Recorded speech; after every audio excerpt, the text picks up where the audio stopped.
Welcome, ladies and gentlemen, to the Film Club Podcast, where every month we deep dive into a different aspect of cinema, directors, genres, actors, or franchises. It doesn't matter, because it's always fun at the Film Club. I'm Dean. I'm Becky.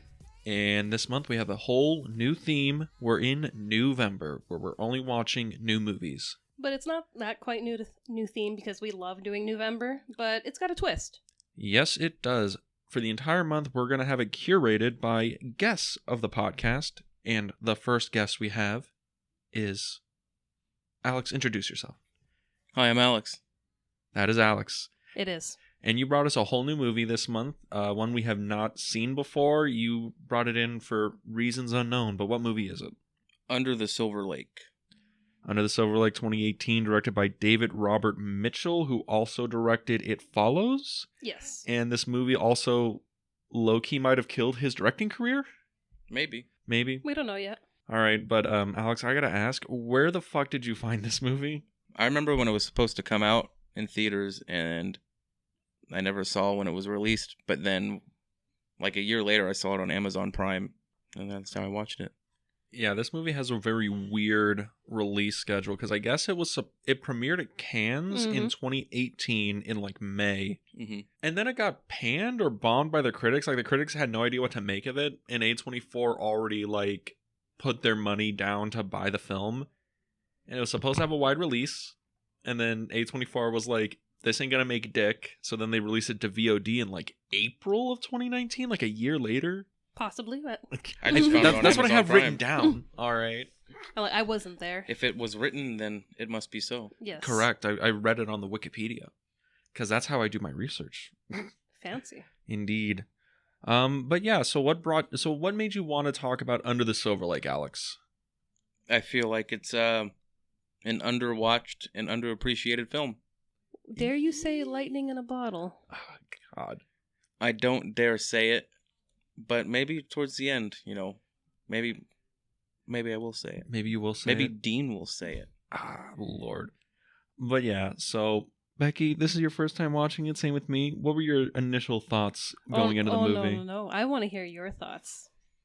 Because you've been trying to tell me your thoughts all day. So what are your thoughts? I have no idea if this movie is a masterpiece or a shitpost for 2.5 hours. I have no idea. You're that confused? Well, the movie is well directed, well acted, and the script and the plot don't make a whole lot of sense. Mm-hmm. And it's dense as hell with a lot of different things it's trying to talk about. Celebrity. Alex, that was something he texted me last night. He's like, you might have to watch it 2 times. It's very dense. I did. I watched it twice. I watched it twice for this, and I still don't know if it's a good movie. I just had to watch it the once. I understood. What's the movie about? Well, I can tell you that I really enjoyed the movie. You did enjoy the movie? I did. So suck on that. Is it because it's, the grungier La La Land? Yes. I got La La Land vibes from this a little bit. That's what I usually describe it as. I'm like, it's La La Land. What La La Land did for musicals, this is like the noir Exactly. of La La Land. My Letterboxd review is La La Land Drive. That's a good description. It feels like a cross of like a David Lynch movie, Hitchcock, La La Land. The vibe of this movie is fucking weird. And it's hard for me to really wrap around it because it's this weird magical realism. And a lot of the plot feels almost free association. Like it feels like whoever wrote this was a little stoned and was staring at their man cave and was like, I got it. David Robert Mitchell was like, I got it, guys. The key is going to be in Nintendo Power #1, the map of Zelda, and we're going to overlay Hollywood. And it's all going to make sense, guys. It all connects. It all connects. It's pretty damn cool. It is cool. I just don't think it makes a whole lot of sense. It doesn't have to. Exactly. Nothing makes sense. It's just what it is. The dog killer never gets discovered. Or have we been with the dog killer the entire time? We should tell people what the fuck the movie's actually about. Dean's just mad that he enjoyed it. No, I enjoyed the movie. I thought it was fun. I just don't know if it's a good movie.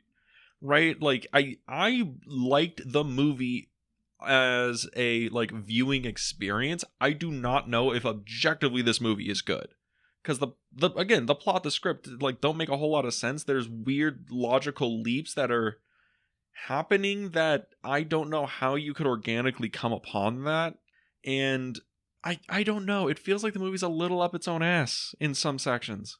Well, let's let people know what it's about. Yes. All right. So if you're wondering what this movie is about, This is the back of the box without no box. correct, because I can't afford the box of this. Yeah, my dad has my Blu-ray, and I'm having trouble getting it back. Apparently, it is almost impossible to find Blu-rays and DVDs of this. I have it. I know you have I it. have it, but I know I you lent- have I it. lent You have to everything. I lent it to my dad like 3 years ago so he can watch it. He's never watched it, and But low key, if we went to Amoeba, it's probably there. it's probably there on VHS. I'm surprised they didn't go to Amoeba in this movie. I was They waiting. go to the last bookstore. They do. Also, okay, I'm gonna get into that because this is that's how I know this is a fucking fantasy movie. All right, with how fucking empty the last bookstore is. I've never been there. How empty the fucking Growth Observatory is. This movie, okay, everything. It's empty. But okay, this is what the movie's about. But I thought you love crowds. Oh God, an aimless LA hipster becomes drawn into a surreal odyssey across Los Angeles in search of his missing neighbor, and this unravels into a nightmare of conspiracies, pop culture, murder, and dogs. Lots of dogs. And eventually he's going to discover that everything's all connected in weird cryptic messages hidden throughout everything. And then there's bomb shelters and pharaohs and King of the Hobos. King of the Hobos, the songwriter that writes every song, which low-key is like the best part of the movie. That might be my favorite scene. But yeah, there's a lot in this fucking movie. I think it's so funny to see, how, ruffled up you are about this when you love National Treasure. Yeah, that's what I was gonna say. I was like, National Treasure. They look at something and they're like, yes, let's put it in a microwave. It was an oven, but mind you, like here, I think I just need like the convincing of this a little bit. I love how, like, I watched it again. I watched it twice. I thoroughly enjoyed my viewing. That's how of much it. you liked it. He watched You're it so twice. torn apart. I am. Look, it's You're tearing me apart, Lisa. How are there no room references in this? What is this? But yeah, it's like I enjoyed it as a vibe. Like the movie's a fucking vibe. I don't know how best to describe it other than it's a really atmospheric, magically surreal Los Angeles. Like nothing in this movie is taking place in the real world, but it's not. But it's also familiar. Yeah, You see, it's fun. It's so fun seeing places that you've been before in films, and I think that's one of the reasons why I like it. But we'll talk about that too. I mean, we can just talk about that now because, like, we've been to a lot of places in this movie. Well, Yeah. Alex, will you go to Hollywood forever with me? Because this guy won't go with me at all. I'm not going to a fucking graveyard. Why? Why? Why would I go to a graveyard and stomp on people's graves? Chris Cornell is there. And you don't stomp on the graves. You go and you appreciate... Vampira's there. Exactly. In this movie, they are leaning against Hitchcock's grave. That's not the real Hitchcock, though. It's not the real Hitchcock It's an grave? imposter. No, I've been to that grave. I remember we took my my stepmom's nephew when he was visiting, and he's like, "Oh, that's Alfred Hitchcock's grave," and I was like, "It's not, but it's supposed to be in Under the Silver Lake." Wait, so which Hitchcock is it? It's just some random guy. I bet you it's a big cemetery. There's a lot of names. Mhm. Estelle Getty's there from the Golden Girls. You gotta go. You gotta. Why would I want to go to a graveyard? It's a cemetery, for one. They have movie screenings there too. He will not go with me. That's some bad fucking I juju. tell him that, and he's just like, no, absolutely not. I'm like, Hard pass. I've been to a concert there. yeah. One of my favorite concerts I've been to. Okay, follow-up questions. Is there actually an underground, like, dining experience? I don't. I wish. The That looks so cool. the cave that they're in is totally somewhere different. So I think that's like some artistic liberty. But that's the cave where the Bat Cave was back in the Adam West show. The Bronson Caves. Yeah, the Bronson Caves. Yeah. Okay, because, like, there's parts of that whole, like, Hollywood Forever sequence where I'm like, oh, this is, like, kind of neat. Why the fuck are you all here? Why are they getting, like, why is he dropping acid and going into this girl's weird concert? He didn't know he was dropping acid. He didn't know the cookie was laced. Why did he It's also... a common thing. It happens to all of us. Why did... Alex, did you accidentally eat an acid lace cookie before you watched Eraserhead again? I've never done that before. That specific with Eraserhead. With acid. No, I've never done that with acid. That is still one of my favorite stories. Getting you getting trashed and watching Eraserhead, and then that puts you into sobriety. That is not one of my favorite stories. That is one of my favorite stories. But okay, like I guess we should just start from the top of this movie because it it fucking goes places. Yeah. Right? So we open the whole movie with Sam played by Andrew Garfield. Mm-hmm. This is post Spider-Man. Like, I don't think they ever say his name, do they? His mom does, I think. his Yeah. mom does. And that's it. Yeah. Which is also weird because a lot of the people in the movie don't really have names. Mm-mm. Like there's Sam, there's Sarah. Sarah's the neighbor. And then like There's the pirate. there's the pirate, the homeless king, friend at bar. That was something that I loved, was that even though all these characters are wild, I was like, this doesn't faze me because it's something that you would see. It's Los Angeles. Yeah, it's like, oh, okay, do you dress up like a pirate? Totally see that. A crazy party going on at a rooftop hotel? Yeah, absolutely. That really screamed like, okay, this is like trying to throw people into the world of, oh, look at this weird surreal Los Angeles. And I got real deep in the movie before I was like, am I supposed to not believe what I'm seeing so far? Mm-hmm. Like, none of this seems that weird to me. It wasn't until the songwriter showed up where I'm like, oh yeah, I guess this is kind of a fantasy movie. Oh, I guess so. Like how we live here, we see it. Yes. All the time. the weird girl doing interpretive dance covered in balloons. I'm like, yeah, like, wow me. Like, what? I've seen this before. I saw that at Fullerton College. Yeah, it's not even weird. She was like in 3 of our classes. Yeah. But yeah, so we have Sam, and he's living in this apartment complex in Silver Lake. He's like, what, 5 days away from getting evicted. Yeah. He's this really aimless, kind of has nothing going on in his life. We never know what he does. Yeah, and I don't think he knows. No. it seems like he was with a actress beforehand, and she broke up with him, and now he's just kind of like, I have nothing left to live for in this purgatory of Los Angeles. Which we don't find out until like 2 hours and 10 minutes into the movie. Yeah, it's And I was literally what the like- last plot point. I was like, oh, it makes sense now. Yeah. I'm like, I thought the billboard was just trying to, speak to us. Yeah. And then he meets Sarah after he's Spying on her, pretty much. well, Yeah. he spies on her, Wait, but spies you on gotta- his topless neighbor. You got to mention as he's walking back that squirrel. Okay. Again, not phased by that. No, that was weird. Okay, because like he's walking through his apartment complex. It's like the first scene of the movie, right? It's Yeah. like literally the first scene, and Like a minute and a half in, if anything. Yeah. and he just like hears something, looks up, and a squirrel falls from the heavens to its bloody death. Like, not even from a tree, just from the sky. Yeah, and it just dies. And And then it reaches up for him, too. and Sam just kind of watches it and be like, "Oh, that's fucked up," and just keeps on going. Usually I'd be like, oh, that's sad. But I was like, whoa. like whoa. Hit him with the Keanu. Keanu Reeves should have been in this movie. I'm surprised he wasn't. As the songwriter? No, it's John Wick. Dogs are dying. That's true. Yes, they're on the Maybe hunt that's for the dog killer. that's the crossover we need. Exactly. Wow. Get The world David just Robert Mitchell expanded. for John Wick 5. Come on now. A24 is gonna come out with their own John Wick.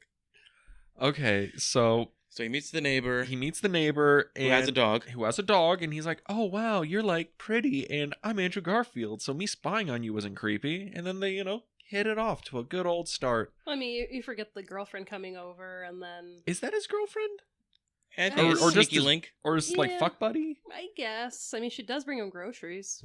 Yeah, she brought sushi. She Mhm. did. And then he like just rails her from behind, and they talk about Kurt It's Cobain. like a 5-minute scene. 5 minutes. It is hilarious how How they're was your just so day? casual. Yeah. He's like, she's just casually taking anal, and is like, man, that's a really cool I don't know if sign, it was Kurt anal. Cobain. No, in my head, I'm like, she's just Of course casually it is. taking it. Okay. She's just casually taking it from behind to be like, oh, is that a Kurt Cobain poster? That's really cool. Where'd you get that? And he's like, I saw him in concert. Yeah, it was like His really daughter cool. signed it. His daughter signed it. And then yeah. they're just watching the news about some millionaire going missing. Yeah. Oh, and that's weird. Yeah. is it weird that he can only climax when he sees the sad daughter in the news footage? That's a maybe. little weird. Yeah.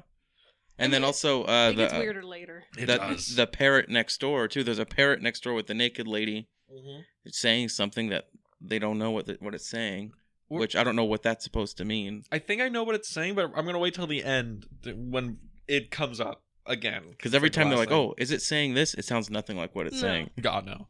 But so he gets done railing his sushi friend, and then Railing some sushi. railing some sushi, sticking his dick in some fish, and he goes to like, and him and Sarah hit it off, and he's like, man, you're like hot, and we're watching How to Marry a Millionaire. How to Marry a Millionaire. Another classic Hollywood reference. We're gonna get a lot of them. He already did his Rear Window impression, spying on his neighbors. Yeah.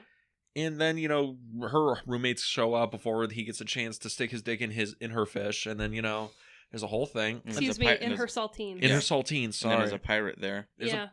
Who's the pirate?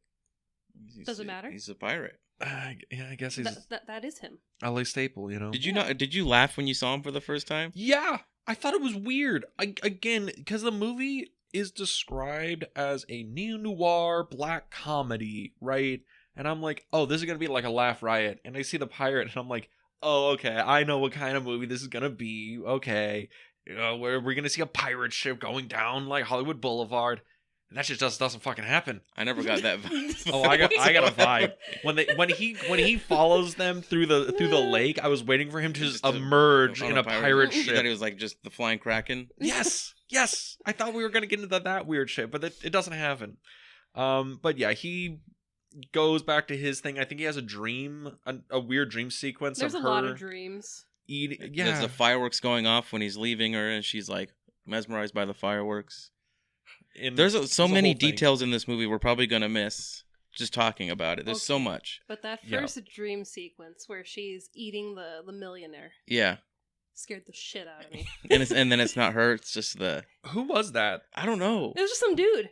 Because it does the turn, and I'm looking, and I'm like, is that supposed to be her? But the lighting's weird, or is that somebody? Because they got like a whole like fucking hawk nose thing that's covered in blood, and I'm like, that's not what scared me. That was not her schnoz. It's not her schnoz. That was a fake schnoz. That's a good scene though.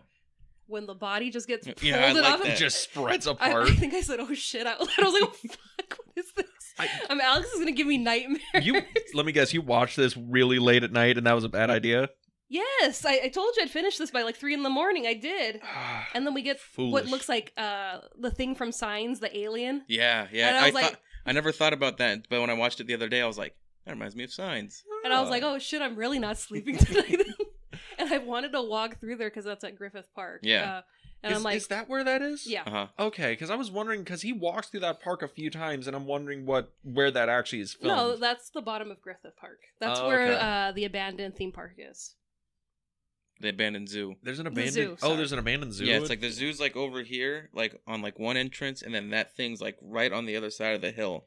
And then you have it goes to the street. And then you have the Bronson tunnels from Batman. Yeah. And in this movie when he's going through the tunnels to get to the bomb shelter. Yeah, the tomb. To the 2001: A Space Odyssey room. Yes. I like that reference, and also how there's Mario pipes in there. Yeah. But yeah, so the next morning comes up, his hot neighbor is gone, and because this guy has nothing going on in his life, he's like, I must find her. I must understand why she disappeared in the middle of the night. And everyone's like, and her roommates, and the dog, and the pirate, all of them, everyone. I like how he goes to talk to the property owner, and he's like, dude, maybe she just doesn't like you. She doesn't like it. Maybe it's because you don't pay your rent. She doesn't want to live with. She doesn't want to be with a fucking homeless man. I don't want to kick you while you're down, but dude, pay your fucking bills. He's like, it's not personal, but pay your rent. I'm over here and I'm looking at his like shit in his apartment. I'm like, bro, you can go to the pawn shop and you can make your rent. I loved his apartment. It's a good apartment. Like, I liked all the old movie posters. He has a lot of Hitchcock. He has like a lot of old Rear Window. A lot of old comic books. The stack of Nintendo Powers alone should have been able to clear at least his rent. We forgot to mention after he meets with the neighbor, his car gets keyed and oh god, yeah. That scene. That is cinema.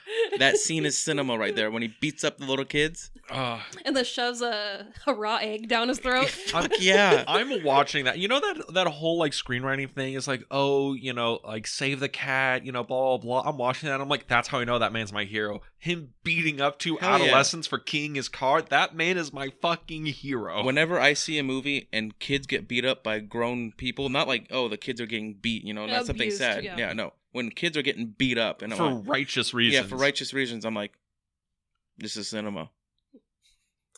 Yeah, I mean, he whoops the shit out of those kids. He just fucking goes up, bam, egg in the mouth. And I mean, it's not even like they just did it to his car. No, they did it to everyone. They're going down the street. That kid I think people might be thinking, oh, he's beating up children. That's so uncalled for. He jumps this kid after he sees him pissing on another car. on another man's car, just all over it. And Yeah, he's and like, they're working their you way can't down wash the this street. off. Yeah. And then they drew a dick on his car. Keyed a dick The on keyed his a dick yeah. on his car. That shit ain't And they buffing out. And they put gum on the door handle, so he's got Was gum that on his gum? hand. It looked like fucking No. nasty Pepto. No, that was gum. Okay. Why would they put Pepto? That looked way Everyone's too... gonna expect us to be putting gum on their handles. Let's put some fucking nasty Pepto. He's like, my parents have stomach issues. Fuck them. Put some- I'm taking their Pepto. I mean, that would be like... You would feel far more like beat down if you grabbed your door handle and you pulled out and it's just covered in like fucking Pepto. I would feel like a little No, It's worse. liquid. you wash it off. It's liquid. You're not gonna It's- get the gum off. No. You put a little flour in there, mix it up real good, turns like really like pasty. So gum. I hate you. I hate you all. The only But yeah, thing that would be worse than gum is shit. Yes. they were pissing on the car. I think that kid was railing up, a they're steamer. All Probably right. like the last 3 cars on the street is just gonna get covered in shit. It would have been until Sam came and kicked both of their asses. He would have been a better Spider-Man if he did that in the Spider-Man movies. Andrew Garfield's a good Spider-Man. No, he he was just doesn't beat in up the kids in worst Spider-Man. Spider-Mans. He was just in the not good Spider-Man movies. He's a good Spider-Man. All right, I mean, whatever. but we did get a Spider-Man reference. We did, yeah. Mm. He bought a Spider-Man comic book, And then, and the it next stuck to morning, his hand. Yeah. Yep. I was like, this is fucking awesome. We got Spider-Man. Oh, but fuck. Where the fuck were we? So then his neighbors go gone. missing. Yeah, his neighbor's gone. So There's a lot of shit in this movie. There's a lot. We're gonna be here for a while. So the neighbor's gone. He decides to break in so he can like see what's going on, and he finds, the one item that they left in the entire apartment. It was a shoebox. It has her picture in it, pack of lifesavers, some dolls, a dildo that he sniffs because that's so not weird. And I was sitting thinking, like, don't sniff it, don't sniff it. I'm like, fucking guy sniffed it. Sam's a little bit of a creep, right? Yes. Oh yeah, for sure. He's a sneeze. He's a Or sleaze, whatever. A He's a sneeze. sneeze. He's a sneeze. I was like, is that some new slang? I was like, yeah, Bro, let's I'm roll not with that it. hip, all Fuck right? that guy. He's a sneeze. And then you have, the marking on her wall. Yeah, the hobo code. It means stay quiet, right? It's like 2 diamonds next to each other. Yeah. Which I was waiting for because I knew Dean was like, does that exist? Is there a real, like, hobo No, I know handbook? hobo There code, is, yeah. code exists. Yeah. This might just because I grew up in fucking like a weird hood place, but like I learned You hobo live code in down school. the street from me. It's not that far. I understand, but I learned hobo code like in school, like in my social studies class. They taught us hobo code.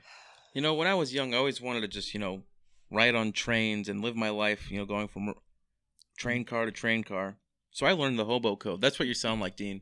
No, I swear to God, in my social studies class, I've got my pink hanky at home on the stick. Yeah, I'm ready to go. At my school, they taught us to be homeless It- because I mean, kind of, sort Be of, more but like thug that way. in my elementary school, they literally had a whole thing. They were talking about the Depression, and they taught us hobo code.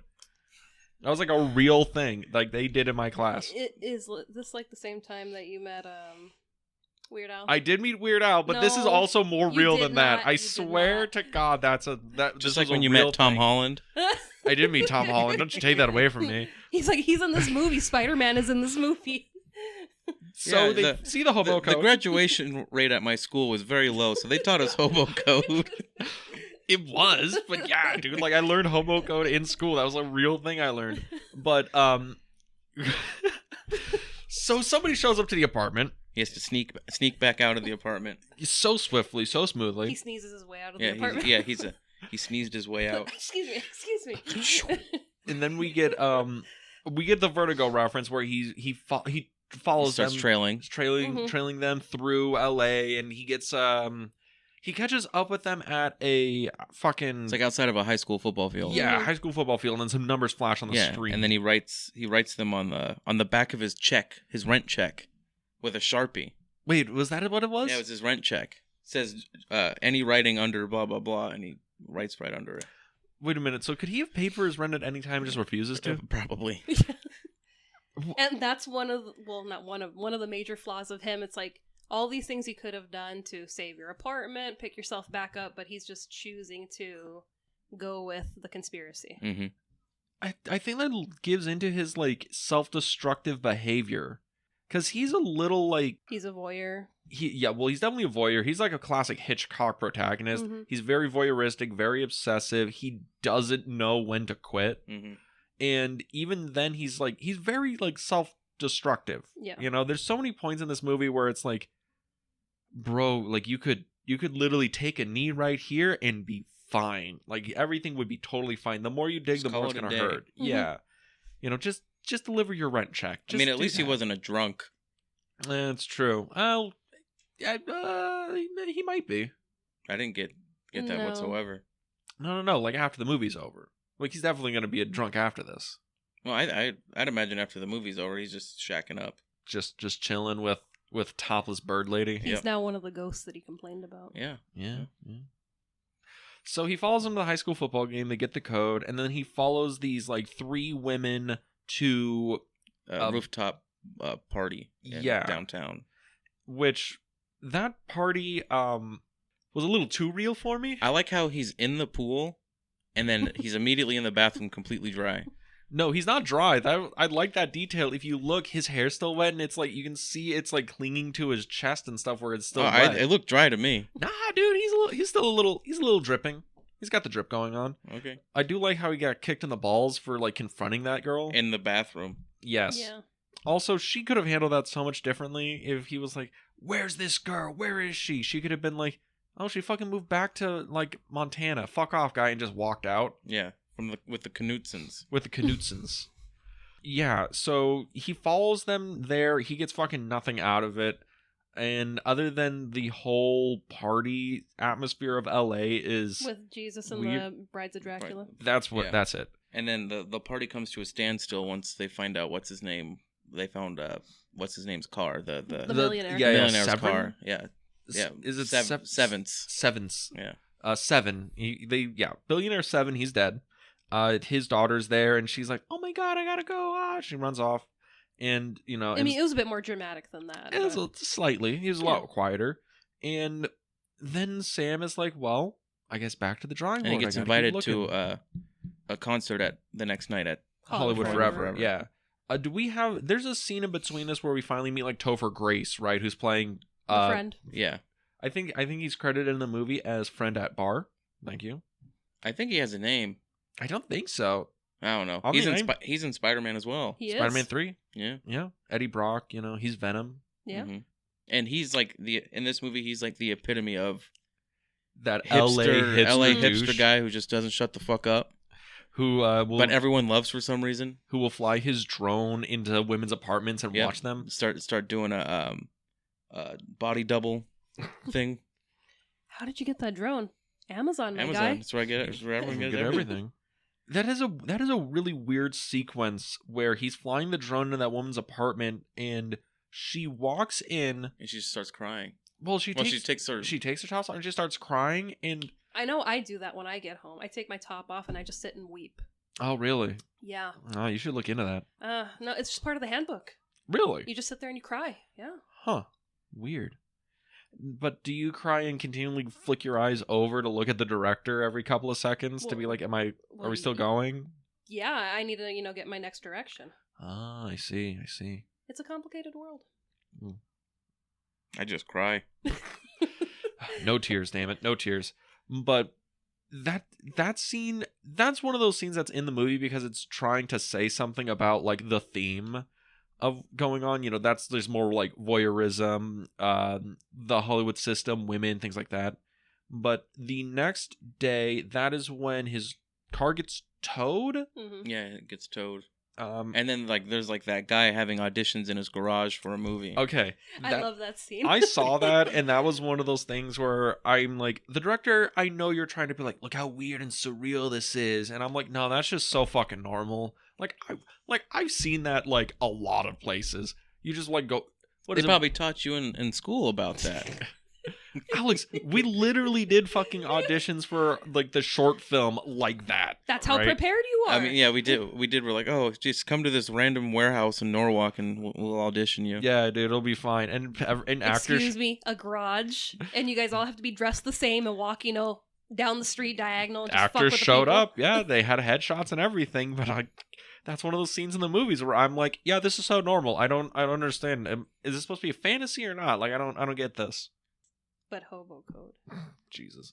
But then they go to Hollywood Forever, and this is a weird sequence in the movie. Well, You also jumped. we also forgot to mention that Sam finds a zine written by a local about all the dog killings in Silver Lake, and he wants to get his number passed on to him so he can like talk to this guy, figure out how his mystery could be connected or something. I didn't understand why he wanted to talk to the artist, because that seems like another one of those things that's not connected. I just don't know why you want to talk to him. Maybe because the guy was onto the dog killer, and Sam wants to know who the dog killer is, or maybe Sam wants to know if his cover has been blown. Exactly. You get the sense Sam's the dog killer? I mean, he doesn't seem as concerned about it as many are, and then he always has dog biscuits on him. I feel like there's like moments where like it kind of plays like he is, but then there's moments where it plays like he isn't. And then, when he's having dreams or he's encountering people and they're barking at him, and it's kind of like he's traumatized or he's plagued by, dogs. Yeah, and he's like, everywhere. oh, I got bit by a dog when I was a kid. Well, doesn't he encounter like that mysterious figure in the park? Like, that's supposed to be the dog killer, and then he gets sprayed by the skunk? Well, maybe why do you think he keeps getting sprayed by the skunk? He might be in bushes looking for dogs, and like people walking their dogs. Maybe the shadow figure is his like darker self. I do like that. That's a thing about his character that everyone brings up is, man, why does it always smell so nasty around here? He doesn't do anything about it. Yeah. Has he just been getting sprayed with skunks for like ever? It's probably just his natural scent now. That's why, you have the king of the hobo that later tells him, we could smell you. Yeah, we can smell you. And, you're not a pleasant smell. Even the homeless guy, you don't smell very good. And that could be, a comment on who he is beneath. It's like, there's just something off about you. I mean, you get the sense that he's just off because he's so fucking weird and creepy. Which could make him the dog killer. I guess. Because, I mean, when we see it when the movie opens and they're in the coffee shop, he looks at it and then he kind of smiles, like, heh. Does he smile? A little bit. It's a little smirk. It's a smirk. Little smirk. Mm-hmm. Little, haha, I got something over on you. Well, then he starts staring at the girl at the counter or whatever. And he's like, oh, I'm falling in love with this girl. And then we never see that girl for the rest of the movie. Is he staring at the girl or is he staring at the Morse code? Was Morse code in the beginning of the movie? Yeah. The menu at the coffee shop, there's Morse code written on each of the blackboards. What's it say? I don't know how to read Coffee. Fuck. God damn it. It probably does just say coffee. See, that's the thing. Like, there's it's a very lot LA of... thing to do. It is. Oh, God, I hate I left fucking... I left my decoder book at home. I Sorry. fucking hate trendy coffee shops like that. I fucking hate those. I've never been to one.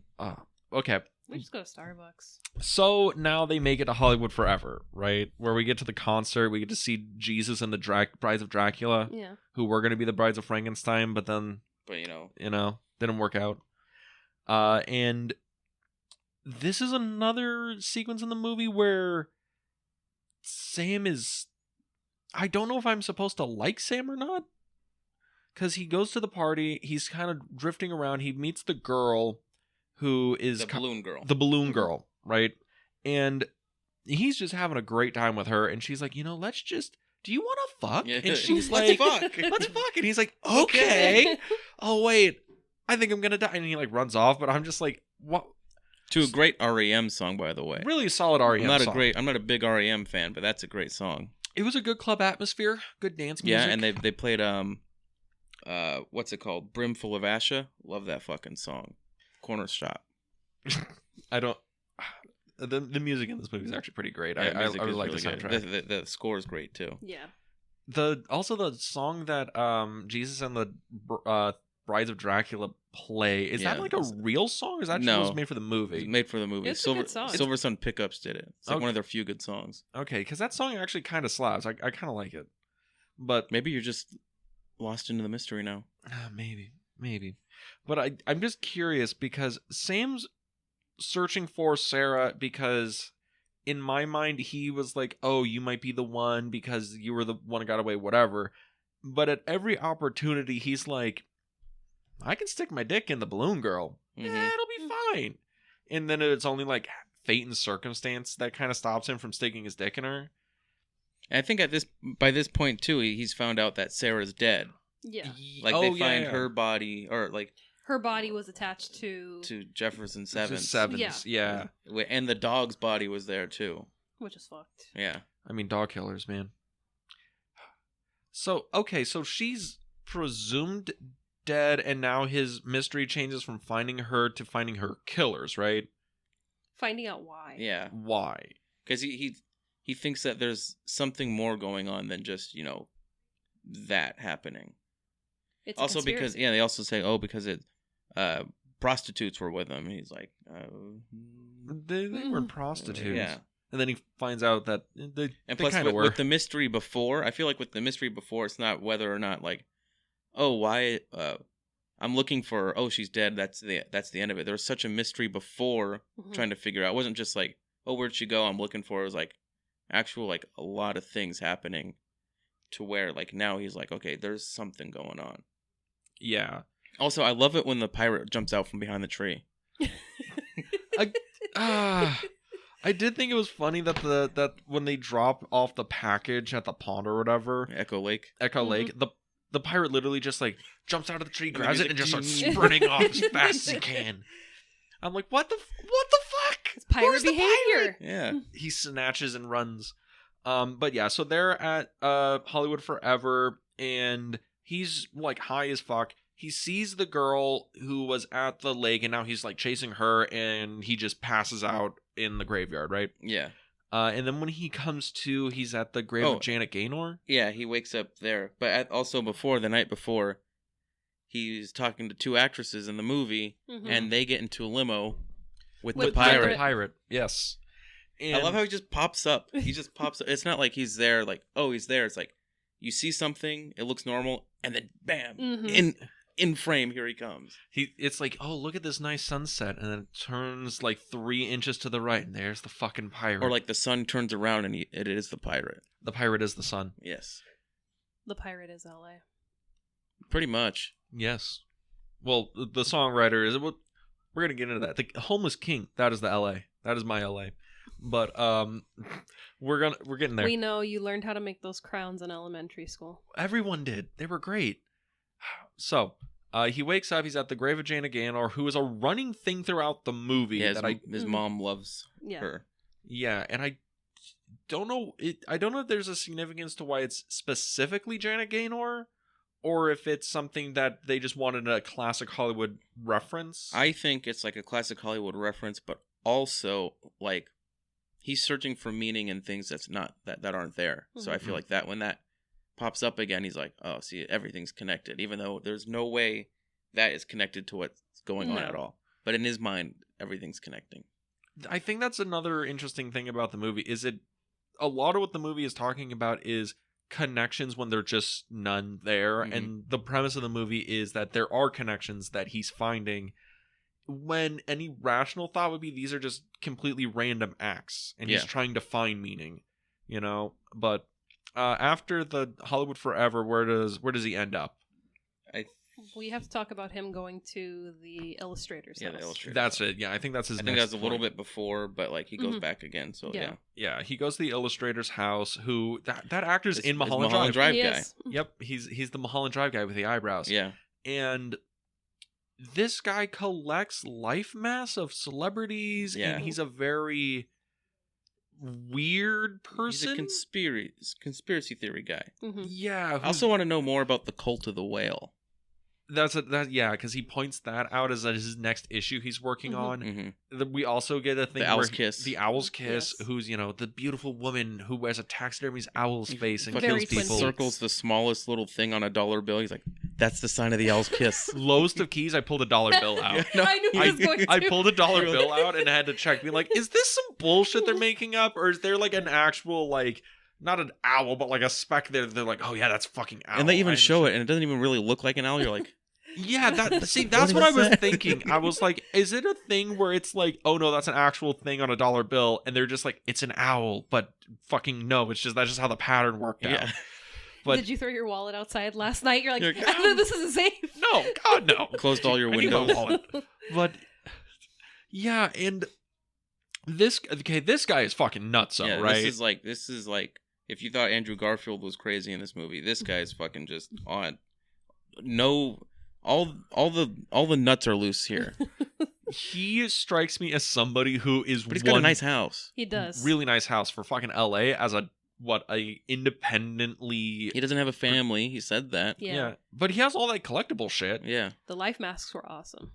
It's like Of course, you would think the life masks are awesome. I it's look like- at that and say that's a serial killer move. You're like, That's- that's so cool. That's not a serial killer move. It was used for movies. I collect the faces of famous people. That's a he's serial got killer Abraham move. Lincoln's real face, man. And That's the not beard- the coolest thing ever. And the beard juts out. Yeah. I do think it's funny that like Lincoln has the beard face. I think that is funny, but it is like that's serial killer behavior. That I'm is waiting for him to not. be like fucking No, the that's- Zodiac. That's just regular guy. Yeah. Like you look at Sam's apartment and then you look at that guy's house. It's like if Sam got a house, that's what it would be. Yeah. It is. Yeah, it is like the illustrator is like Sam is 3 steps away from becoming the illustrator And in you terms wanna- of insanity. And you want to talk about serial killer behavior? It's the illustrator's little room that he has built in with Hell all yeah. the cameras and stuff. See, The that's serial CCTVs. killer behavior, Yeah, right? not the life mask. No, but he was paranoid. He And he was. had a good reason to have such things because he feels like the owl's kiss has everything to do with anything. And you got to keep that box of cereal safe. Yeah. It has all the answers. Fucking how's- awesome. All the What did he answers. say? He goes, it's geographically to scale. It's geographically to scale for all of Los Angeles. That has to mean something. He's like, you could just, collect all the toys. He's like, no, look at the map. It's geographically to scale. And I like how he has not opened the box. Yeah. And I'm like, why? You bought that box and you're like, the map, it means something. Why didn't you open the box and get the map?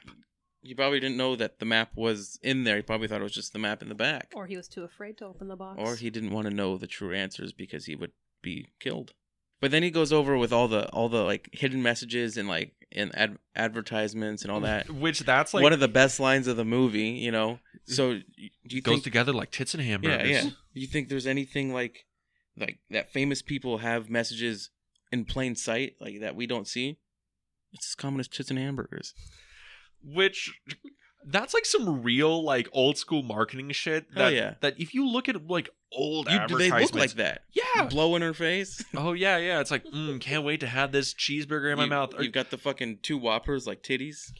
Well, what is it like? The most blatant one that I remember for real life. Remember those Carl's Jr. commercials? Yeah. Where you Kim had the- Kardashian had one. Yeah, you would have the swimsuit models or whatever, Mhm. just like And then like washing the burger car. just sounded so gross, like Yes. but like it's dripping all over them. You're like, fuck yeah, I want that. See, and that's like the thing that the movie's pointing out, where I'm like, okay, We need to bring that back. America needs Carl's Jr. sexy ads back. Hell yeah, I'd start going to Carl's Jr. again. Like, dude, Carl's Jr.'s got like a pretty sick deal for like 2 for $5 shit right now. Like, I would recommend Carl's Jr. if you got Carl's a chance. Jr. I just want some chicken Sponsor. stars. Carl's Jr. after this, people. This is one round down the street. Maybe. All right. Dean, you're gonna have to get on the car and we'll pour water on you and you can just rub the burgers on your chest. Look But- at these sexy burgers. Get like a tomato here and a pickle here. You say over your nipples. Yes. But that's one of those things. Again, even this far into the movie, I'm like, yeah, all this makes total sense to me. Where's the weird surrealist shit going on? Did you look at the movie poster for this movie? No, actually, I didn't see the movie poster. The only poster I Not saw anymore. is of Andrew Garfield's face with like the glasses The half glasses. down. Yeah, I think that's the DVD cover. That's the Blu-ray cover. Yeah. You gotta look at the poster that has the girl that's descending in the water. In the bubbles, they have all sorts of things, that pertain to stuff in this movie. Oh, really? Yeah, in the bubbles, they have the Jesus Saves cross. I think they have the cookie. They have all sorts of little things where it's like Little clues of what you're about to see. little clues. You have the palm trees at the very bottom of it, and Andrew Garfield's face is like part of the. Because it kind of looks like she's falling out of the sky, Mhm. but like it's the lake. And then you have him appearing like through the trees because he's a voyeur. So yeah, the more you know. You notice so many things. I mean, I didn't like this movie, but I watched it twice. Here's the thing. I like the And movie. I'm going to be talking about it for a week straight. I see. That's the thing. Do you want to know about my first watch? Yes, actually, yes. We're like halfway through the movie. Let's know about your first watch. Okay, so like I said, I remember seeing the trailer when I saw the Disaster Artist. I was like, that looks cool. Yeah. Can't wait for that. That's why I know this movie. Yeah. I saw it during the Disaster Artist. I was like, it never came out. And then finally I saw it on Amazon Prime. And I was like, oh, cool. I want to watch this movie. So I put it on. It was probably like 10 o'clock at night or something. It was like in the midst of casting my Titanic play. Yeah. So we're one day going to do an episode on Titanic 3. We will. And I cannot wait. I cannot wait. We could probably do like a reading of it, like a radio play. That would be fun. Bro, I'd be so down. I So mean, fucking Titanic down. is his favorite chick flick. Yeah, we got to do it. But anyway, so I found it on Amazon Prime. I put it on. And at the end of the movie, I was like, it kind of sucked. I was like, I didn't like that. And then the next day, I was like, man, I didn't like that movie. I'm like, wait, I didn't like it, but I kept thinking about it. So I watched it again. I was like, okay, all right. Next day, I watched it again. I was like, I think I'm getting it. I watched that movie like at least, let's say within 2 weeks, I watched it like 10 times. I was like, this movie is fucking awesome. I fucking love this movie. See, like the first time, I'm like, nope, this ain't for me. But I had kept going back. I couldn't stop thinking about it. There's so much that you just can't stop thinking about it. And I think that's my problem That's going into it. That's what makes it so good. Like I feel like, yes, people didn't like it when it came out, but like they never watched it again. Oh, they watched it once, but they didn't watch it again. We're gonna get into like the critical response from this movie because it is like all over the fucking place. But like that's like my feeling coming out of it after the first time I watched it. Again, I watched it twice. The first time I'm like, I really liked the vibe and atmosphere, but I don't know what the fuck happened in that movie. The second time, okay, the pace of this movie, the first time going through, I'm like, It's like, whoa. I feel the length. The second time, it flies by. Oh yeah. It is such an easier watch the second time. And then I'm like, okay, this movie kind of has something going on with it. I just cannot figure out what it is. You gotta watch it again, Dean. I'm probably going to. You gotta honestly. watch, and then you gotta watch it again. I'm gonna go home tonight and watch it a third fucking time. That's when I'm gonna finally be able to put it on my letterbox and say 4 stars. It's I gave it 4.5. I think it's a fucking fantastic movie. Because as critical as you've been this entire time, you've had a smile on your face while Yes. you're talking about it. Yes. That's like this is why I picked this movie. I'm like it's so, yes, it's divisive, but like I feel like no one's ever like actually sat down and watched it past that first time because it just keeps growing and growing. Well, the other thing is, once you get to the end of the movie, right, the first time going through, and then I watched it again, like literally, like finished it, went to go take a piss, came back and ran it again. From frame 1, there's a bunch of different images throughout the movie that suddenly make a lot more sense because it all ties together.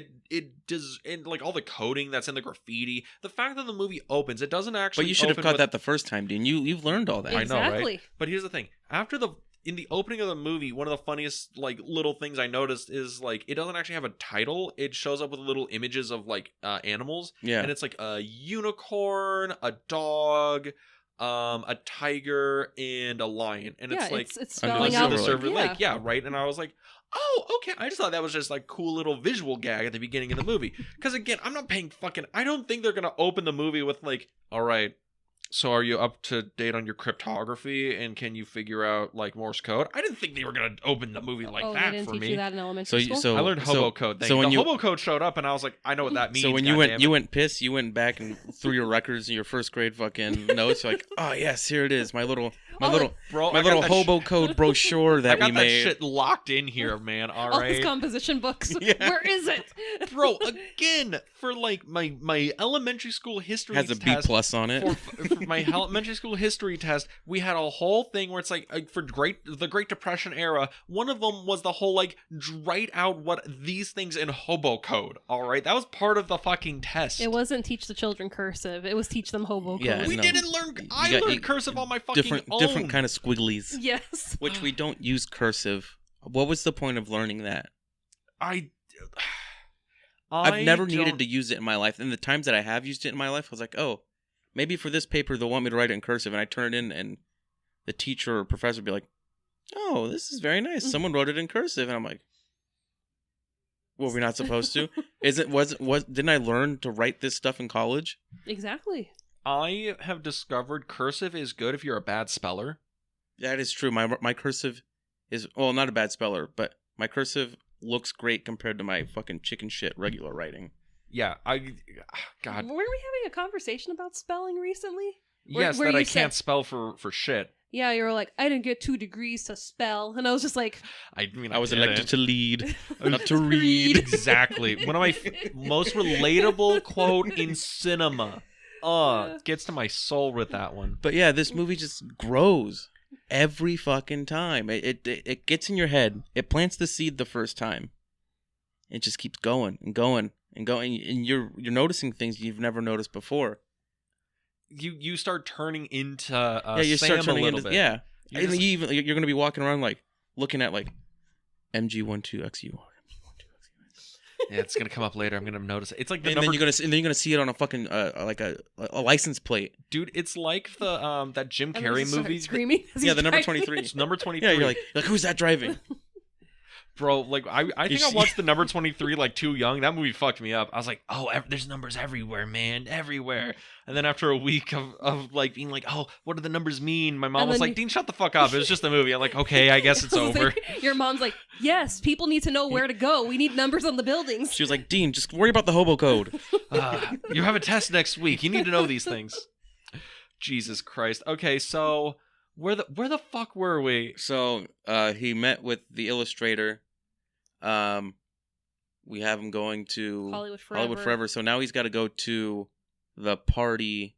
Oh no, he one of the actresses he meets, he gets called over to the apartment because she's also a call girl. Which, by the way, he's at home and he's like, you know, I really got to like ease off this day, so I'm just gonna lay my porn out on my bed and just start working it. And I'm then like, he sees her in an ad. also, I'm throwing it out there. He has a computer. I saw his laptop. What fucking caveman is he jerking out to Playboy like He's this? a hipster. But I mean, it's not Do even lingerie magazines? It's not even porn. It's like, you know, you have a Playboy, and He then did have the like, Playboy, and that was it. I and also then you like have how he has People a magazine. He's a People magazine. I also of the, like of the, how he has Playboy, but it's closed and he's just jerking off to the provocative cover. because that's the first thing he ever masturbated to. That's what he said. Yeah. I also like how he has like a People magazine of Maleficent Seventh, like when she's all sad with her mom and everything. He gets off on sadness. I'm sure that's a thing. He's just like Maybe that's why he's the dog human killer. Misery. He kills dogs. People get sad, and he likes that. That's why he can't climax. He's so confused by all the images in front of him. He's like, what the fuck is this? But my brain's telling me to lay out everything like this. What's wrong with me? And then I like how he's like, I'm almost there, and he flips the page, and he's like, And then he sees the ad for call girls, and it's one of the actresses that he met.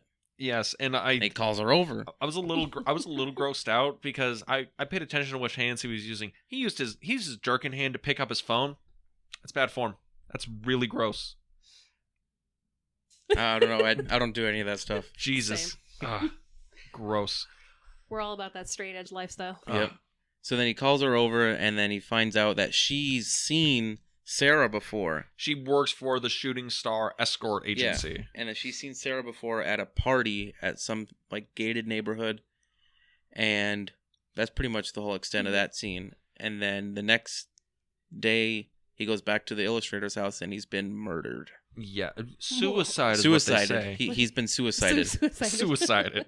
He got shot twice in the back of the head. Must have killed himself. He was really depressed. And someone killed him. He was hanging from his tree. and then he like breaks in to like look at the illustrator's like serial killer setup with the cameras and everything. I mean, I like when he breaks in through the back window and the wrought iron on the window is bent out. Yeah. But there's like no markers back there from the police like, oh, hey, you know, looks like someone broke in. Yeah, the cut and dry case. We've Yeah. seen it before. Yeah, must have been a suicide. The front door smashed in. Looks like there's 4 or 5 bullet holes in the wall leading into the There's room. bird shit all over the place. Yeah, It's like Hot Fuzz. Oh, Yeah. traffic collision. Yep. It was just an accident. Yeah, lots of accidents here. how did she get his head chopped off going 35 miles an hour?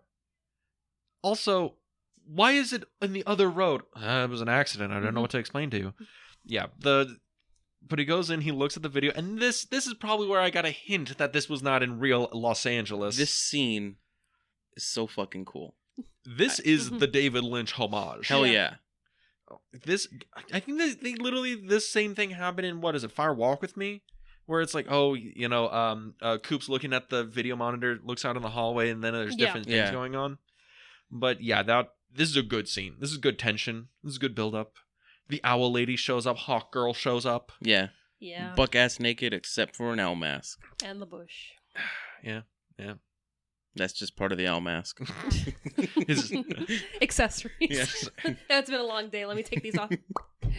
Jesus Christ. So then we don't see her kill the illustrator, but it is heavily implied. We also see the blood in his room. Everywhere on the... And yeah, so that just proves that the owl's kiss is a real thing.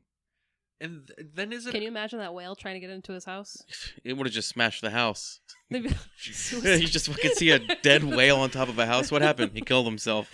Where did The whale or the guy? Both of them. He brought the whale to himself. It's the whale from Hitchhiker's Guide. Hello, ground.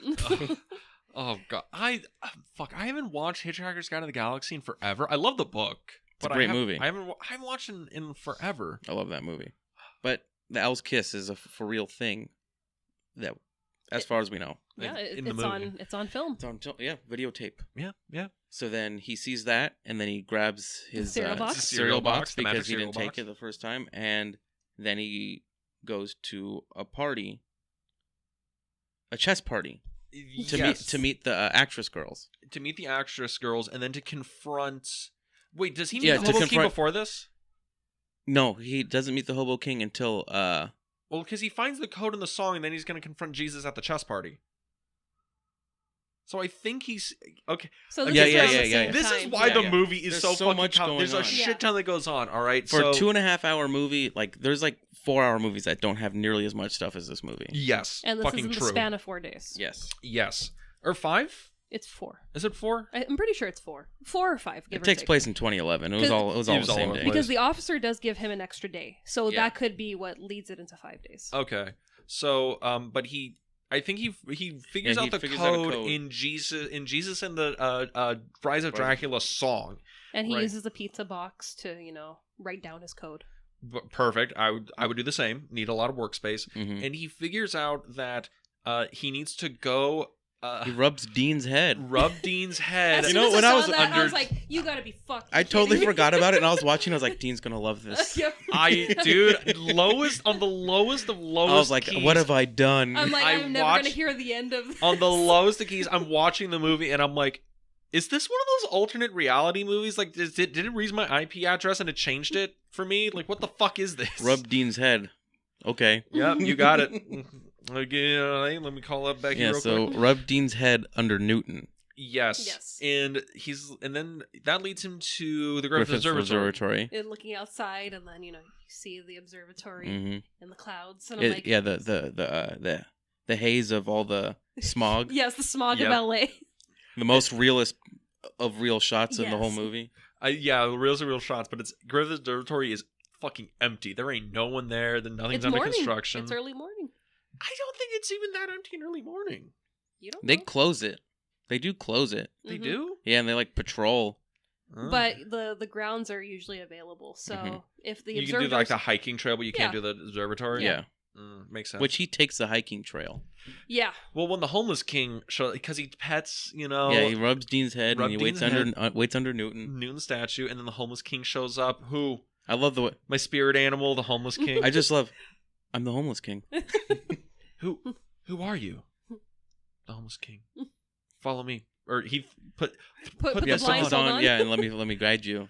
and this is like where it goes into like full blown like kind of comedy for me, where they're walking down the trail and the lady jogs past them, doesn't Yeah, even doesn't acknowledge even them. do nothing. Yeah. They walk through the little park and there's everybody having a birthday It's party. fucking LA right there. Yeah, going Yep. through Griffith Park. Yeah, and so normal. that is one of those things where it's just like everyone's like, just ignore the fucking weird homeless guy with the crown. Just It would be don't look normal at if him. someone said something. That would be like out of the ordinary if someone was like, "What's going on here?"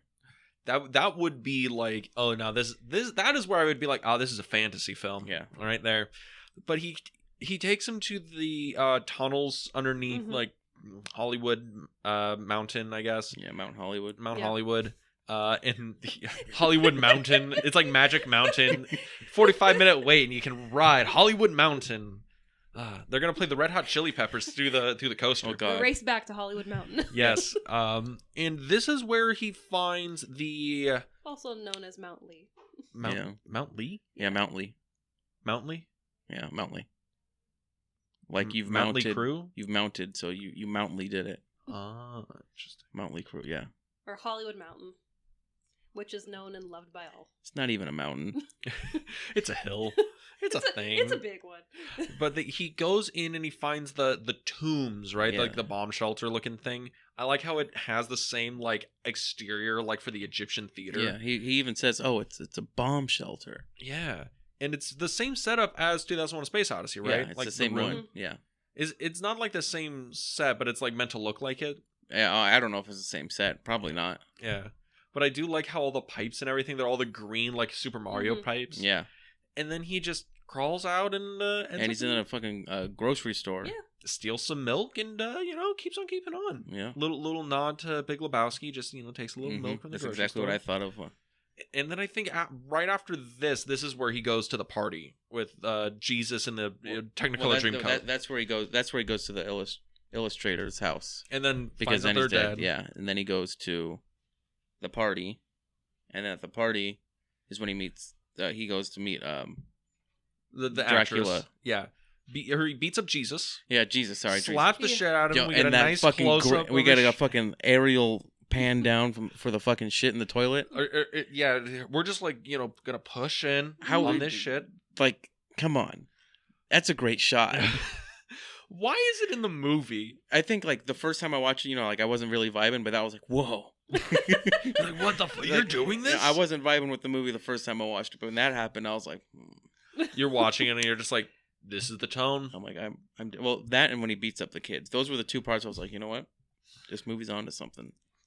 And so he beats the shit out of Jesus. You don't have to be little me, man. It's like, bro, I wrote almost all the songs. I just didn't write any of the hits. Don't make me feel bad, dude. Beat the shit out He's of like, him. it's from the songwriter. They just said the songwriter. Who's the songwriter? He just said the songwriter. They just said put it on the album, and if I didn't, they would cut me from my label and the contract, blah blah blah.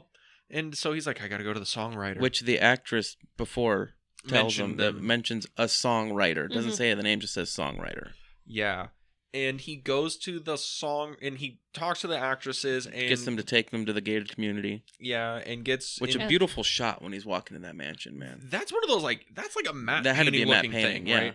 Because Ridiculously big house They did on the that. hill. Yeah, they did that, and they did it in the tunnels too. And he's going through the Yes. tunnels. yeah, and those are shots where I'm looking at it, I'm like, okay, that's probably like CGI, but it's meant to look like an old matte painting. Kind of like how Wes Anderson does it. Yeah. Yeah. And I really like those shots I do because too. again, the movie is so indented to old Hollywood in like the same way that like La La Land kind of Mhm. is. But does it better than La La Land? I went there. I'm sorry, we can't agree on that. Didn't you cry during La La Land? I was going through some So did shit, you. okay? If you don't cry at the last 5 minutes of La La Land, you don't have a soul. All right, what do you want from me? I cried watching Babylon. Really? Yeah, I wasted 3 hours of my goddamn life. That I know people are complaining about like Kills of the Flower Moon's 3 hours, Napoleon's going to be like 3 hours, and I'm like, oh come on, those are good movies. Did Babylon deserve 3 hours? Babylon, no. Babylon should have been a quick 90. Get the fuck out. I don't even know if it would have been a good 90 because I wasn't enjoying it from any point of the movie. Doesn't it open with like an elephant shitting on the Yeah, camera? yeah. There's a POV of its butthole opening up from the inside, Oh god. and like I was like, so this is the kind of movie that we're doing.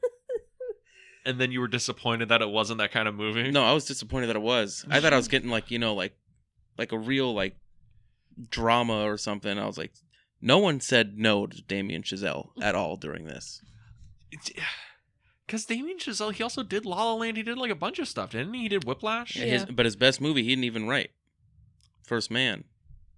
He did First Man. He did First Man, but he didn't write it. That's why it's his best movie. I don't think he's a great writer. He's a good director, but he's not a great writer. Really? But that's besides the point. So Fuck you, Chazelle. he so Hire me.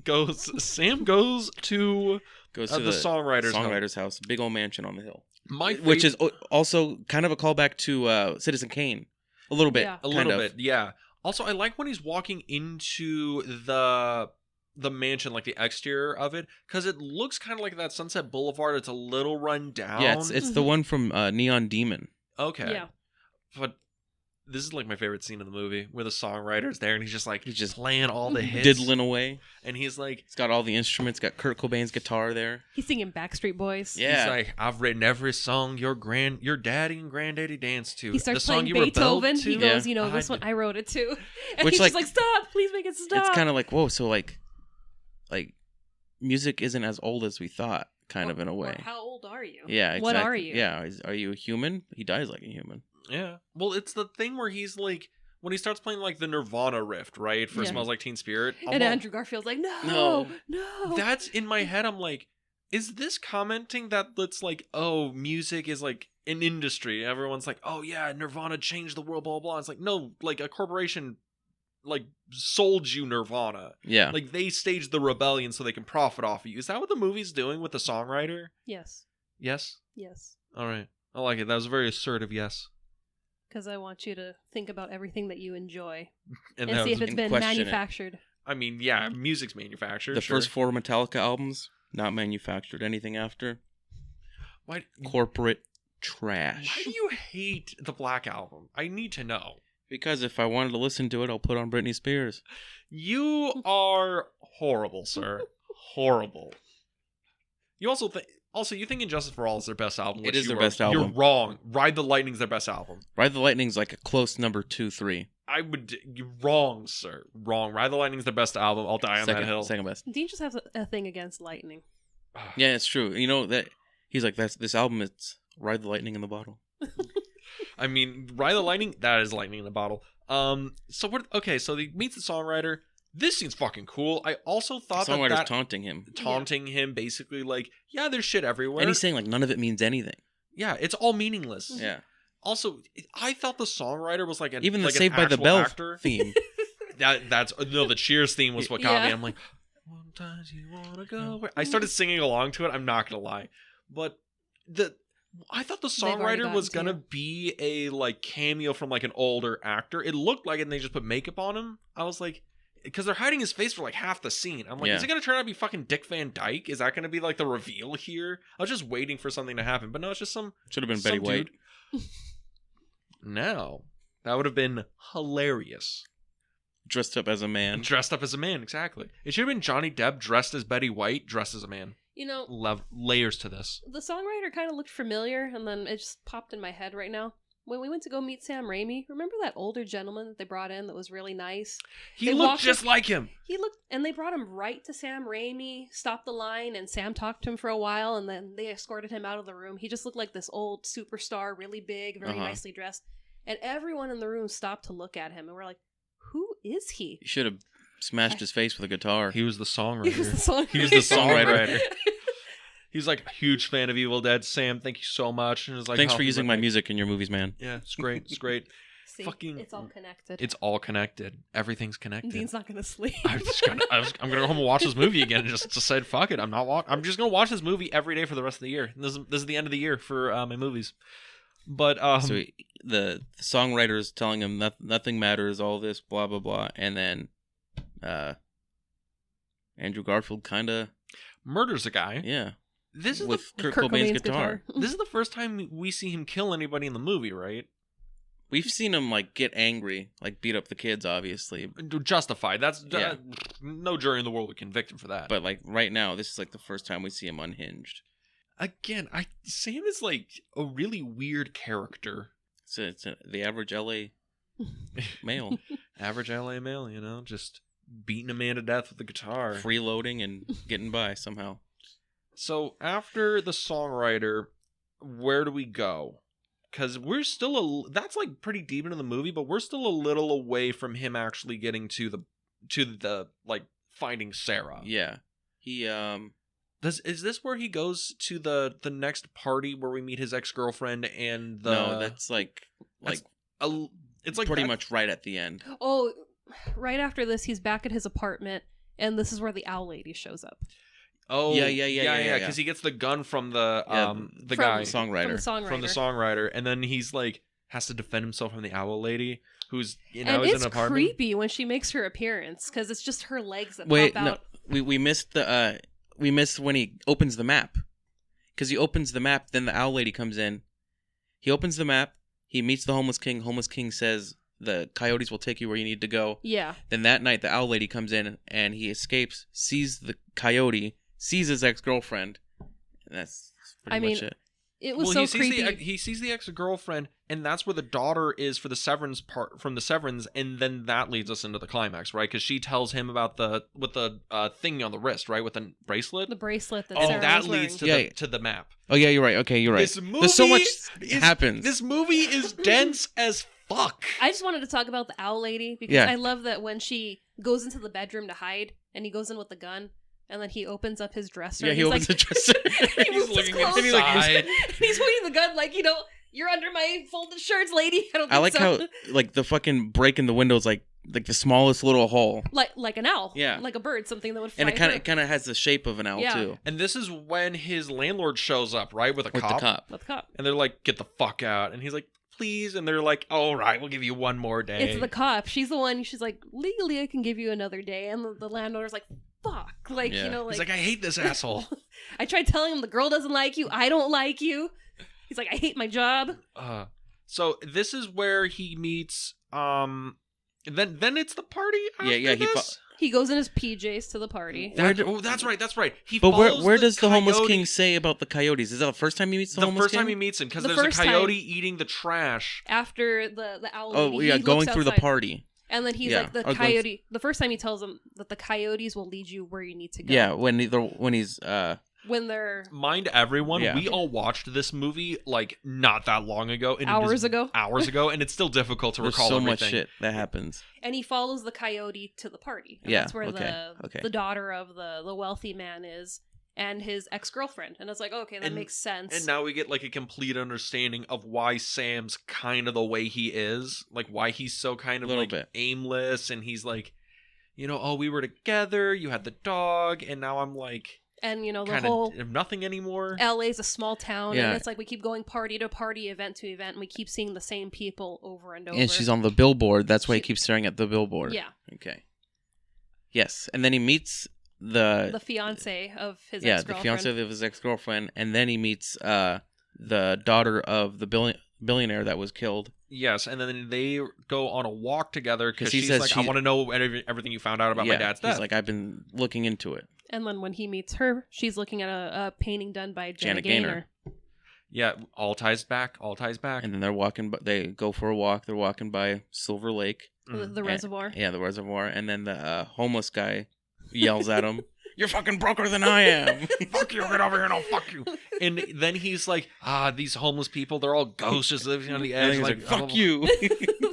He starts talking about how much he hates the homeless, and I'm like, yeah, keep preaching, brother. And then he says something like, they're always ruining people trying to walk, hang out, fall in love. Yeah, And he's they're like holding her hand, they're- and she's like, they're I always was just literally macking on a girl like an hour ago in this movie. I'm not interested, Garfield. I'm sorry. They're always just hanging outside, just watching people live their life. Like him. Yeah.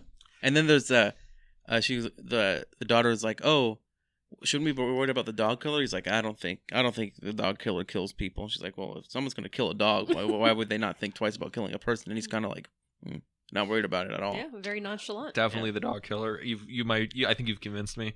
So then they decide to go swimming in the reservoir, right? Yes. In the lake. Because then once they're in there, she goes, "Someone's following us. I want to make it look like we're here to screw." He's like, And he's we're like, not here to "We're screw. not? We're not." He seems disappointed. He's like, oh. So then she Oh, has man. she has like this bracelet which Sarah had in the beginning, which Dean forgot to mention because Dean's missing a lot of stuff here. There's a lot of so things here. much. There's so much. We don't have 4 hours to go beat by beat through this movie. There's a lot. I blame you. So she has the same kind of bracelet Metal bracelet, and yeah. gives it to Andrew Garfield and's like, this She is got my it in father. her- Yeah, in her dad's in her dad's office. office. And like it's got like Morse code and it's got like some It's chess coord- moves it's and stuff. coordinates, chess codes, yeah. And then someone starts shooting into the reservoir and it kills her, and then it replicates the The Playboy. Playboy magazine. Mm-hmm. And then Andrew Garfield swiftly swims away with bubbles, just magically covering his junk. Of course, we. All the women, man, they Yeah. show them completely, and him is just a lot of ass. I'm throwing yeah. this out there. We see a shit ton of Garfield ass, 0 dick. So Yeah. there you go, everyone. But then that's when he goes back to his apartment and he figures out the map and the It's got coordinates like and a everything. chess code. Mhm. Yeah. So he is a chess code on the bracelet, and then he goes to a chessboard, and it's like He's doing this to there. He's matching them. Yeah. he's matching them up, and then what was the other thing that was on there? It's something where it's just like it was like NPM P1 something. It was NPM 1 and he's Yeah, like Nintendo NPM, Power, what's that yeah. mean? Nintendo Power 1. magazine. Which he just happens to have a stack of. Oh, yeah. them. Yeah, he has the Nintendo Power 1 and has the page number and it's the Legend of Zelda map Mhm. and then he's like, Oh, how do I then get he the grid Then he opens up the map from the cereal box, which tastes terrible because he spits it out, And I'm like, It's dude, also that like cereal's probably like, a 40-year-old cereal Yeah. box. and then he overlays it, and then there's the coordinates for the Observatory to Mount Mount Lee, Mount Mount Mount Hollywood. Lee. Mount Hollywood. Hollywood Hollywood Mountain. Mountain. Hollywood Mountain. Hollywood Mountain going on a slam damn ride. So a chess move, or a chessboard, to a Nintendo Power magazine, to a cereal map. a cereal map on top of the magazine gives them the directions to where it needs to go. And this is where we get Guys, we're almost at the end, this is the reveal. He shows up, he finds this shack. and this is like true like noir fashion. This Mhm. this scene here, Yeah. this climax. He goes up, he's in this shack, and there's this guy with these 3 women, and they You are forgot about the hobo marks. he sees yeah. the 3 hobo marks where it's like, don't go any further. Yeah, this place is dangerous or Yeah. something.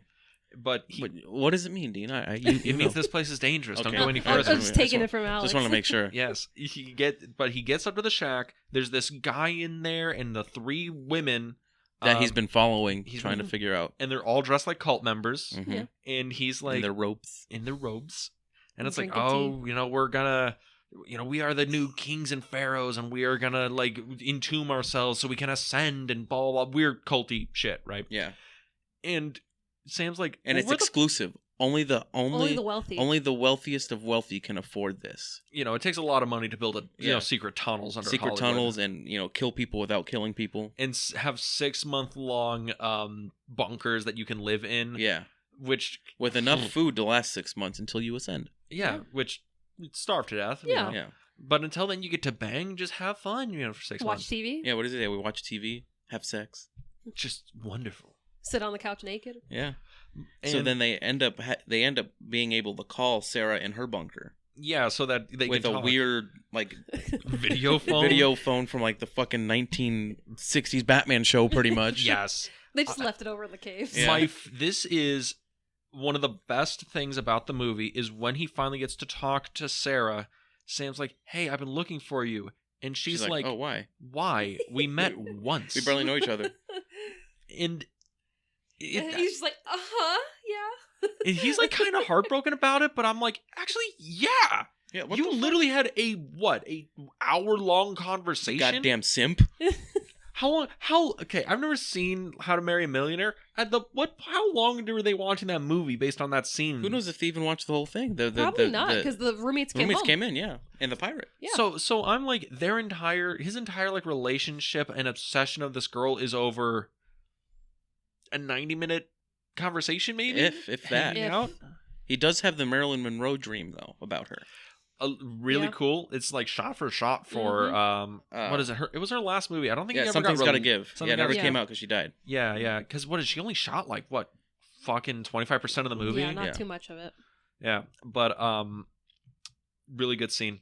Really good scene. I like this scene where They're talking. they're talking and she's like kind of She's like, heartbroken about the whole thing. she's like, she feels bad for him. Like, why? Like, you spent so much time. Well, you found me, but like, there's nothing, there's nothing we could do about it. It's like they cement in the passage when we're locked in here. Like Even the we're guy's pharaohs. like, don't upset her. She can't leave. Yeah. There's nothing Yeah. you could do. And then she's kind of like, well, this is the situation I'm in, so might as well make the best of it. Mm-hmm. And then that's it. She hangs up. She hangs up, and then it turns out he was drugged with his tea, Mm-hmm. and then The homeless king. from the ground, the homeless king ascends. And the homeless king is here to save him. How did you find me? We smelt you. Yeah. Oh, And then he comes to yes. in the In the caves. Griffith Observatory, or not, In the like Griffith Park abandoned zoo, yes, which I've been to many times. must be fun. It is fun. I want to go again, but I don't even know if it's still there. Yeah, Well, I think it's still open. They took away the fucking, like, they had like this huge ass shack on the hill. Yeah. They took that out. I liked that place a lot. It was a great place to go in there and hide, with the homeless king and shoot the shit. So then he's like, the homeless king's like, just grilling him. Why do you have dog biscuits in your pocket? See, he's looking out for all the dogs. Yeah. Which 'Cause I he's respected. Homeless people love their dogs, Yeah. which I don't blame them. Because he's pretty sure he's the dog If I give killer, a dollar, right? if I give $1 to a homeless person, it's because they're a dog. Of course.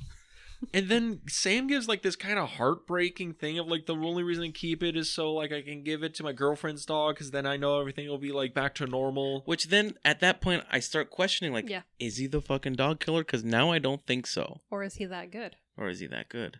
He's better dog killer than he is Spider-Man. Jesus, I feel it's he's really sincere about it. Yeah, like that. That's like the only moment where he comes off like actually like showing any real emotion throughout the whole movie. He Or stops is he being the broken up detective. over, Sarah being like, no, I mean- man, we just talked for like an hour. Probably, but Yeah. like that like probably brings out Mm-hmm. this whole thing. Yeah. And those dog biscuits look pretty good. They did look pretty solid. There's a lot of like name brand shit in this movie. I'm like, why didn't they have a name brand for the dog? Why didn't they have Scooby Snacks? No, Disappointed. probably cost a lot more money than a regular brand. Yeah. But yeah, so the homeless king is like, all right, I believe you, lets him go. And then Sam goes back to his apartment and looks for comfort in In his topless bird lady neighbor. his hippie bird lady neighbor. He goes over, and She then probably got it anal. probably got it right in the back. And then And he even asks her, "Oh, what's your bird saying?" She's like, "I don't know." She's like, I've been thinking about it for years. I don't know what the fuck he's saying. yeah, and then He's sitting out on her balcony, looking at his own balcony for once, And- and the cop and the The landlord. landlord come in, and they're like, "He's not even here." And then they see the big "Stay quiet" Yeah. thing painted against his door. And he's just like, the fuck? The fuck is this? The fuck is that? Yeah. And then He's just on the balcony smoking and smiling, and it's like, you get those opening chords to "What's the Frequency, Kenneth?" and that's the That's it. movie. yeah. So, what did you think the bird was saying? I saw something saying that it was saying Hollywood. Yeah. I heard that. That was what it was saying. I think it's saying au revoir. Ooh, that's Could be. pretty Like good. au revoir, like goodbye, Yeah. right? I think Yeah, that's what it's I actually know. saying. Yeah, I got that. Yeah, but yeah, this Not a friend? It did not fucking sound like it said not a friend. no, that's some bull. If somebody tells you that, they're full of shit. So We didn't even mention how many times he got fucking sprayed by. I know we talked about him getting sprayed by a a lot, cum. but like he gets sprayed a lot. Yeah. We even see him take a bath in Tomato juice. tomato juice. In his bathroom looks like the bathroom from from The The Shining. Shining. There's a lot But of also the visual bathroom at references the hotel where the party is. That looks like the red the bar. bathroom. From The Oh, Shining. Yeah, the red- yeah.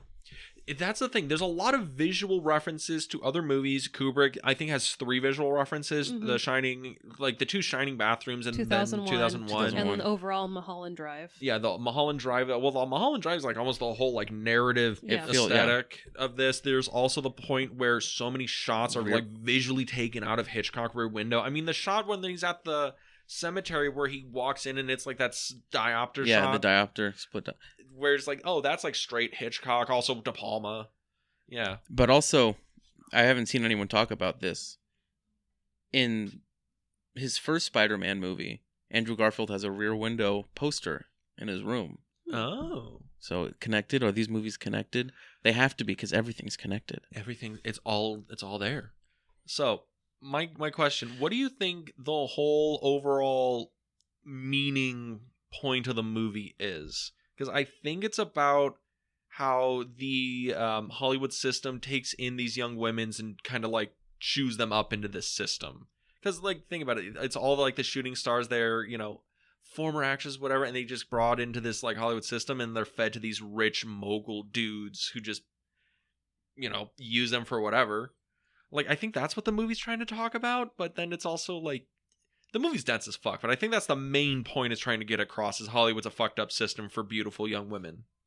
What do you think, Becky? Yeah, I mean, I think that's valid. I also think it's, a rough system for men, too, where, he could have been a musician, an actor, whatever he was aspiring to, he moved there. And with a breakup and possibly not getting, other job opportunities, he just completely gave up. Mm-hmm. And it's just, I'm going to waste my money until I have nothing, but I'm just going to lie and not be honest and say, hey man, you can afford to, buy a drone. Could you help me out? I need to pay my rent or I need to get my car back. My car fucking from the shop. But it's just, he doesn't want to help himself, but he can, go on this quest. He's kind of like the dude. Yeah, kind of. But yeah, I think that's majority of what this movie is. It's just how fucked up the Hollywood cog is and how people just keep landing in it. It doesn't, stop. You're going to have more people that come out, try to live the American dream here, and it just doesn't work. Yeah, I could see that's a good read. It's the whole thing where I think the movie is like LA is because it's showing off like the movie is this magical dream like this magical dream world, right? But so much of it, like we were watching it, it's like no, that's just like normal ass LA. Yeah. It's like this weird, crazy world that people kind of come in, they drift along, and they just kind of get chewed up and spit out by the city. I mean, even the whole ascension thing, and how that's available to only the incredibly wealthy. Even that wasn't shocking. I was like, I could totally see where someone is, scamming this around, and people are the just whole, hashtag please don't sue me. I'm just drawing a parallel. It's like Scientology. Yep. You get that these big really blue building. You get these really rich people who work in Hollywood, who work in whatever system, and they all just kind of coalesce around the Scientology like vibe. Even if they're not in it, they're like, well, I have to deal with them because they're like everywhere. And it's like, oh, they talk about ascension and this and that, and there's this whole harem thing going on with the young women who are, all these former actresses or falling stars, or they're like, I like how they call them the shooting stars because they were actresses in like their formal lives, and now you can, get a blowjob by the Academy Award nominated Best Supporting Actress or whatever. That's like a line they say in the movie. But in the end, they also are going to end up within the stars according to their views. Yeah, and now it's like, well, it's called shooting stars, but really these are all fallen stars. These are all people at like the bottom end of Hollywood. The movie's not about the people who are like A-list, like we're breaking into the business. These are the people on the edges of Hollywood. I think that's why Silver Lake works as a setting, because it's right outside. No one thinks about it. Yeah, it's the edge of the Hollywood system, the LA world, right? But yeah. I feel like it's kind of like it's like a fuck you to Hollywood disguised as a love letter to Hollywood. I can see that because it takes a lot of visual and loving cues of Hollywood filmmaking and that film culture, but its actual message about the city of Hollywood is it's all phony hipsters and assholes. Yeah. It's just how far that whole city is up its own ass. But also, I feel like there's so much going on in that movie. There's so many things that it's really hard to pin down what the fuck. Like, each part of that movie means something different. There's so many different messages. Like, overall, I feel like what we've said is like a good like generalization of it. But there's so much going on that it's like so hard to pin down just one specific thing, Yeah. We're not even, and I mean, we didn't even mention the whole thing of its obsession of celebrity and its obsession of like wanting to be close to celebrity, because that's like Sam's whole thing. He meets Sarah, and then it's like, by the end of the movie, and she's like, oh, I don't really remember you. It's like if you met a famous person and you were like, that's the most important moment of my life. You remember when I met you? And they're like, no. Not really. No. You're just another face. Yeah, and it's like that's almost like a thing because, you're just another face, and the guy literally has faces of famous people. He's obsessed with this Hollywood fame culture, the celebrity culture, but also the mysticism of Hollywood in general. Yeah. There's so much fucking mystery going on. And it is just an interesting thing. I literally wrote down like this is like a spiritual sequel of the Lynch Hollywood trilogy, right? This feels like another movie that could be within that Lynchian canon of its view on Hollywood or Los Angeles. But do you want to know what other people thought of this movie? Yes. All right. The critics fucking hated this movie. And I mean, like, everyone pretty much had the same opinions of, it looks really cool. They praised the style. Hated what the movie was about. And I think I bet you it was the Scientologist had something to do with it. Probably. They killed this movie. But it's probably the same thing where it's like you said, because you watched this movie like 10 times before you were able to hone in an opinion on it, right? Oh, yeah. This movie feels like a movie you should watch a couple of times to zero in what's going on here. Because it's a dense movie. I know you were like one and done, ready to go. You got all of it out of it. Or everything out of the movie, but there's a lot here. Yeah, I mean, I'll watch it again. It's not a one and done, I'm never coming back to it, but I mean, I understood it the first going, the go through. Mm-hmm. That's when you're like, it's super dense. I'm like, okay, this is going to be difficult. And I watched it and I'm like, I understood what was going on. Maybe by the second time, you're like, you know what? I didn't notice that. Oh, no, I want to watch it again so I can start picking up on little pieces I didn't see the first go around. But oh, it's great for that for Easter eggs. It's almost lightning in a bottle. I would say so. I think it is lightning in a bottle. We have the lightning in a bottle stamp of approval. Yeah, but I mean, it was lightning in a bottle in terms of filmmaking, not for actually making any fucking money.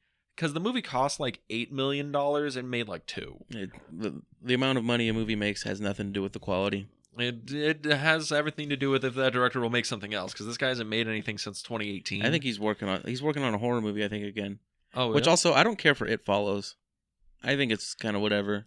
I think it starts out strong, but then it kind of divulges into just kind of a basic horror movie. I have no memory of It Follows, honestly. It was one of those movies that kind of helped A24 get that like moniker of elevated horror. That's what we do. You should come to see these movies. I just know that movie was cheap as fuck to make. Yeah, it was all right. Yeah. But yeah. So, any final thoughts on Under the Silver Lake? I really liked it. I mean, I hope you figure it out eventually, because you still seem a little on the fence about it, but no, I really enjoyed it. I think I figured out enough of the movie through like the conversation of, I think it's a little sloppy, but goddamn is it fun. But I think the more you watch it, the less sloppy it gets. You might be right. The second viewing of it really tightened up the movie for me. You're going to be like, this movie's fucking tight as shit. I'll let you know after the next viewing tonight. But yeah, I think overall this is probably a worth it to watch. I think this is a worthwhile watch. Just be mindful. There's a lot of shit that happens in this movie, and you're gonna have to pay attention. How do you think it? How do you feel about it being a part of Newvember? Very strong. Oh yeah, good movie to start with. I can't wait to see what else everybody else brings us. And we won't know till it happens. We won't. But Alex, any last thoughts on Under Silver Lake? Would you recommend? How many viewings do you think somebody should give it?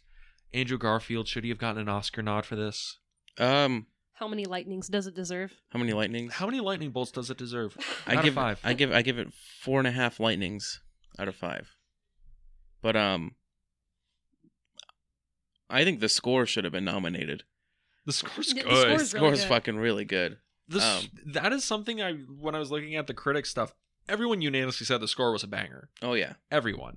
No one had a gripe about that. And it's like the classic noir kind of score, but then it's got the little bits of modern, also video game stuff in it too. It has like this jazzy like vibe to it, like you're watching like a fucking it's like kind of got an Angelo Badalamenti thing going a little bit, and then there's little splashes of like synth in there. I think I heard some synth, like it's almost like Carpenter-esque, and I'm like, oh, there's a vibe to this. Again, I'm probably gonna get the fucking like soundtrack score to this, and just that's gonna be what I take from this movie, because the fucking soundtrack is great. I love the music in this movie.